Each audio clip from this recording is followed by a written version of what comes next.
दंगल TV के total 8 serial की back trip report of the week 50 के बारे में इस वीडियो में मैं आप लोगों को बताने वाली हूँ। 8 नंबर पोजीशन पर है पारोसंग देव। पारोसंग देव सीरियल का टीआरपी रेटिंग है 0.6 रेटिंग पॉइंट। 7 नंबर पोजीशन पर है रंगबाजी दिलों की। रंगबाजी दिलों की सीरियल का टीआरपी रेटिंग है 0.7 रेटिंग पॉइंट। 6 नंबर पोजीशन पर है बड़े घर की छोटी बहू। बड़े घर की छोटी बहू सीरियल का टीआरपी रेटिंग है 0.7 रेटिंग पॉइंट। 5 नंबर पोजीशन पर है प्रतिभा ब्रह्मचारी।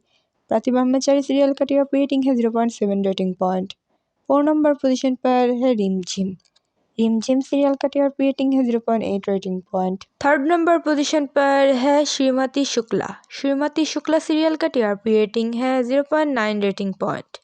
2nd नंबर पोजीशन पर है मन अति सुंदर। मन अति सुंदर सीरियल का टीआरपी रेटिंग है 1.1 रेटिंग पॉइंट। और 1st नंबर पोजीशन पर है मन सुंदर। मन सुंदर सीरियल का टीआरपी रेटिंग है 1.4 रेटिंग पॉइंट। दंगल टीवी के कौन सी सीरियल है आपकी फेवरेट, हमें कमेंट पर बताइए।